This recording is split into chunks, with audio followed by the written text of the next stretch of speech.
never stops.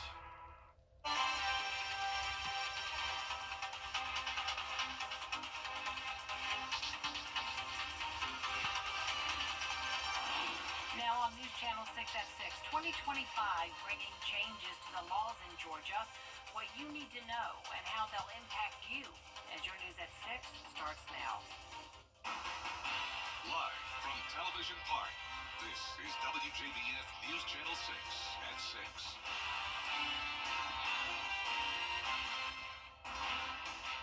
Good evening, everyone. Thank you for joining us on this New Year's Day. I'm Jenny Montgomery. Coverage you can count on begins as a new year also means new laws in Georgia, laws that take effect today. Here's Atlanta Bureau Chief Archit Seshadri.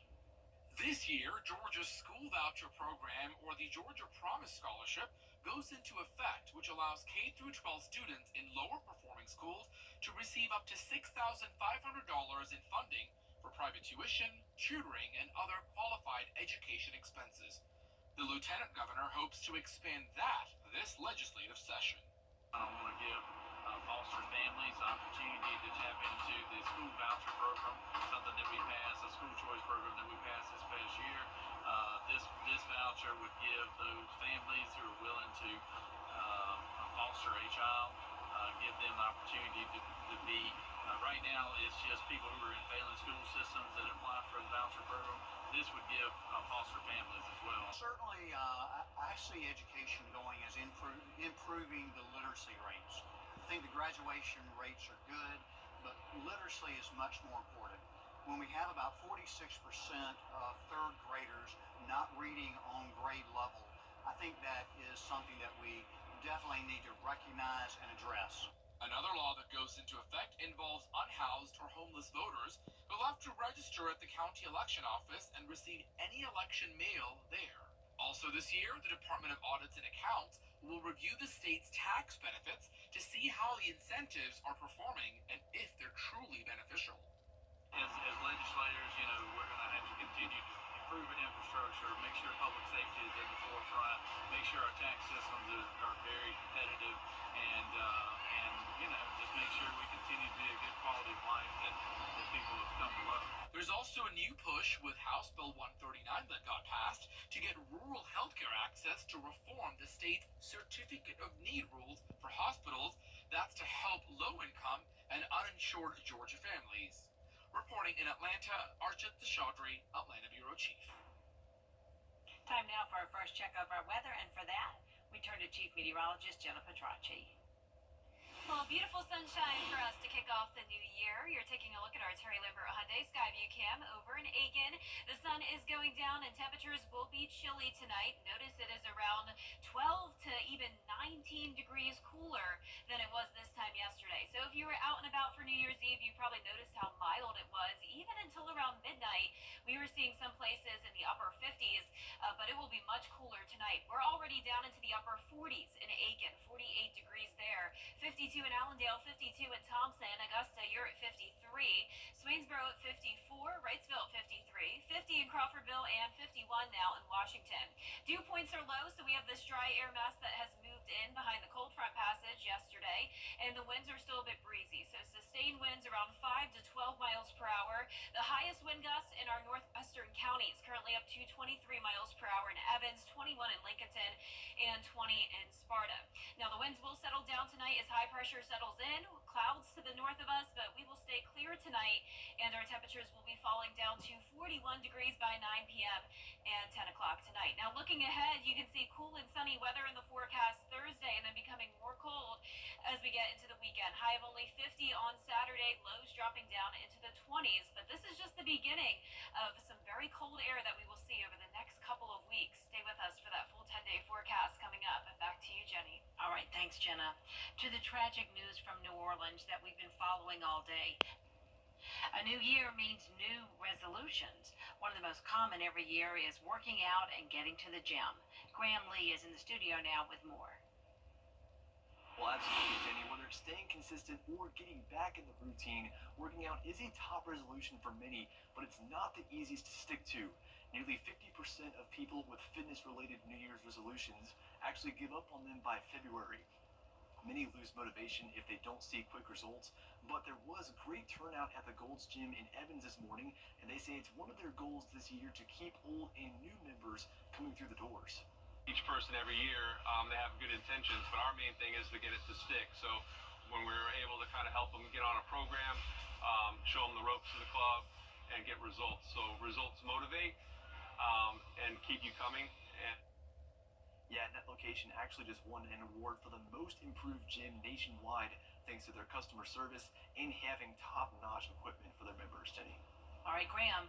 Coming up, a shooting in Graniteville. We'll have the latest details for you coming up right after the break.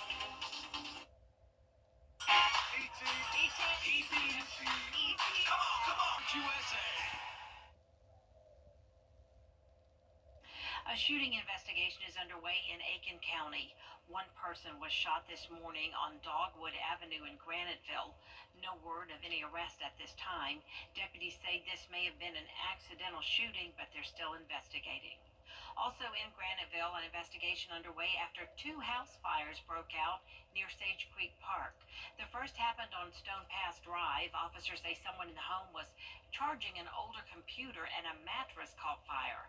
The fire burned the exterior wall and attic. The Red Cross is assisting 3 people who have been displaced. A second fire happened on Cozy Knoll. Officers believe it's a result of fireworks. 4 adults are now displaced, and Red Cross was notified. One person was treated for smoke inhalation. The new year brings a new sheriff in Richmond County.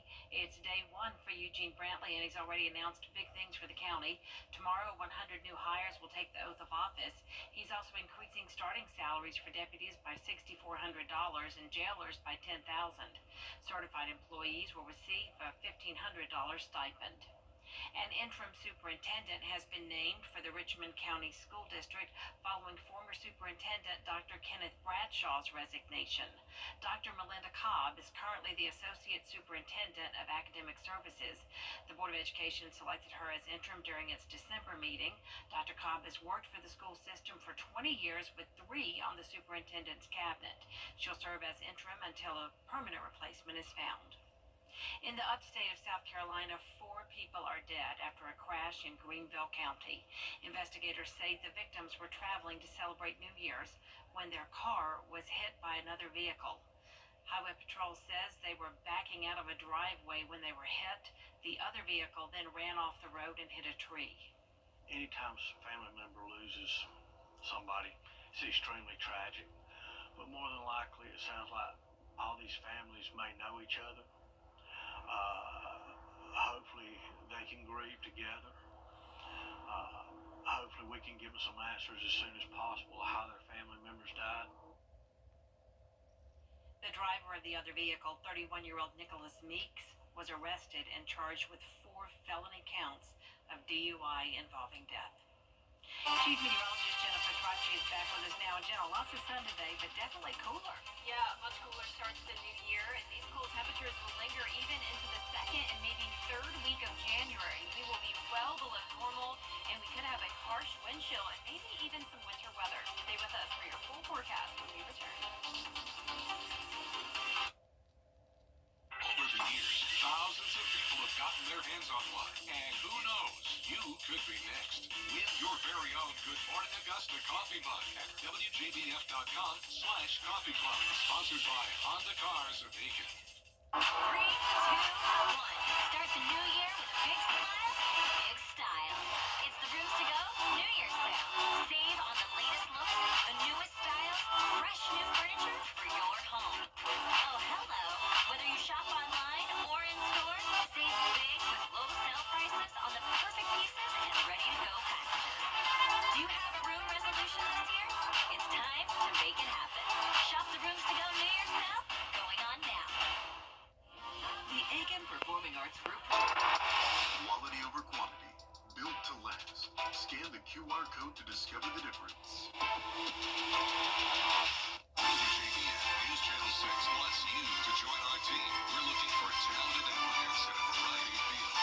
To see a current list of job openings, visit WJBF.com/workforce6. Join our team today. We can't always choose the way, but you can choose your weather app. Go with the most accurate and most trusted. The Live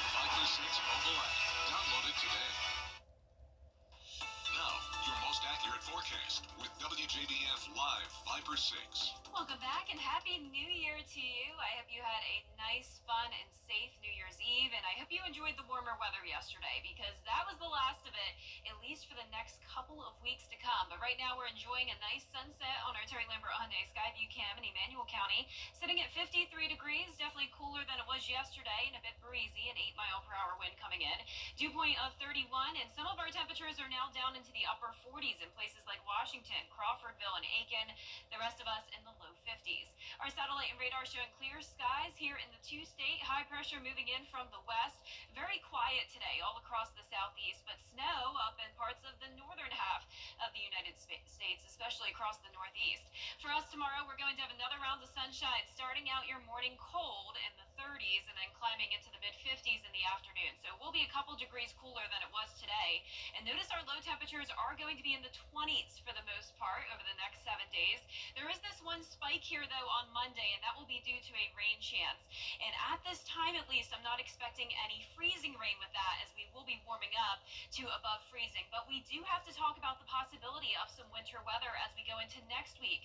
This is what we know as of now. The second week of January, we will have the coldest air of the season, and a dangerous wind chill is likely, along with that possibility of maybe even some snow. Now, of course, we are still 10 days out, and things could certainly still change, but always want to give you an advance heads up that there is the chance of that happening for that second week of January.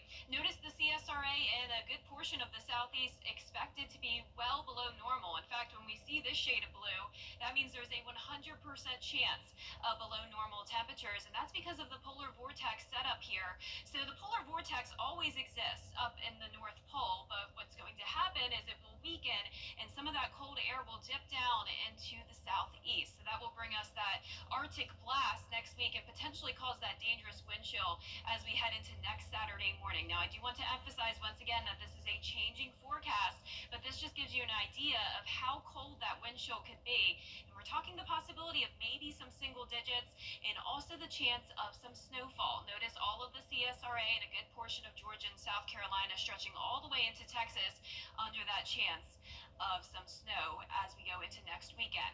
Also, a risk of hazardous temperatures, of course, like we were just mentioning, a very high chance that we will be below normal, and that also is for the entire CSRA. So we will keep you updated on that, especially as we head into next week and get a lot more certainty on the forecast. Our lows tonight will be in the upper 20s to low 30s, so we will be just below freezing, and our highs tomorrow will be in the low to mid 50s. Now, here's a look at your 10-day forecast. Nice sunny skies through Saturday. Sunday will be starting out dry, but later on in the evening, we will have some of that rain come through, and that will linger into Monday morning. A brief warm up there, but then we cool right back down. Highs in the 40s next week, eventually falling into the upper 30s, and our lows could easily fall into the teens. Now, congratulations to today's umbrella winner. That is Kylie Ernest from Augusta, and it's also was just Kylie's birthday. So happy birthday, Kylie, and thank you for being a very loyal WJBF viewer. You can pick up your umbrella here at the station and sign up to win yours on WJBF.com. All right, thank you very much, Jenna. In South Carolina, several new laws are going into effect this year. One started today. It's the enforcement of school cell phone bans. School districts must implement some sort of restriction. However, each school district has the ability to enforce its own policy. Districts that fail to adopt and adhere to a local cell phone policy could put their state funding at risk. Are we willing to expel children over cell phones? Are we going to put them in ISS? Are we going to give warnings? Like, what is the discipline plan around cell phones? And I think that's kind of what we're all waiting on from the state to say. Another law is the Safe Schools Act. It requires schools to implement seizure training programs and create health care plans for students with seizure disorders. Coming up, Augusta women's basketball looking to get their 9th win of the year. Stay tuned for highlights after the break. Georgia's heavy truck traffic. The CSRA's favorite news app is now even better with easier access to local news, weather, and streaming video. Download the News Channel 6 mobile app. Now, WJBF sports coverage you can count on. The All-State Sugar Bowl now officially postponed until tomorrow. The news comes after a deadly attack. And shifting to college hoops, the Augusta women's basketball team hosted Emmanuel University at Christenberry Fieldhouse. The Jaguars looking to win their 5th straight game in the first quarter. A back-and-forth game. Autumn Phillips with the jump shot to get it rolling for the Jags. Then later on, Yamani Paul, she drives to the hoop and gets the tough reverse layup. Now, Emmanuel, they're looking to answer. The ball is stripped, so defense turns into offense. Brianna Meekins gets the bucket in transition. And then in the second quarter now, Elisa Autry finds Paul again. The Jaguars improved to 9-2 on the season with the 67-56 win. In men's basketball, Clemson hosting the Stanford Cardinal in an ACC matchup. Clemson pushing the pace offensively. Victor Locken, he gets the tough shot to go, plus the and one foul. Then later on, Lincoln finds Jake Highbrider all alone in the corner, who nails the three ball, all tied up at 33. And then Dylan Hunter splashes home the triple. Clemson beats the Cardinal 85-71. That'll do it for sports. We'll be back. One little lottery ticket makes a big on BTV. It's going to get cold. Highs in the 50s for now, but then upper 40s and even upper 30s by next week. Some rain moving in on Sunday and Monday. Otherwise, it will be dry, but we'll be watching for the chance of winter weather next weekend.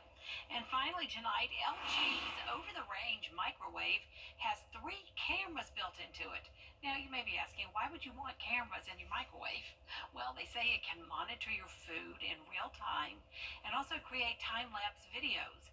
The company also has a microwave that has a full 27-inch touch screen on the front and built-in speakers.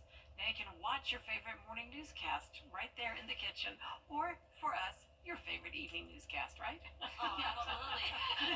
Well, that's our report for now. News Channel 6 continues at 7 o'clock right here after World News Tonight, and then we'll see you again for News Channel 6 at 11. Good night.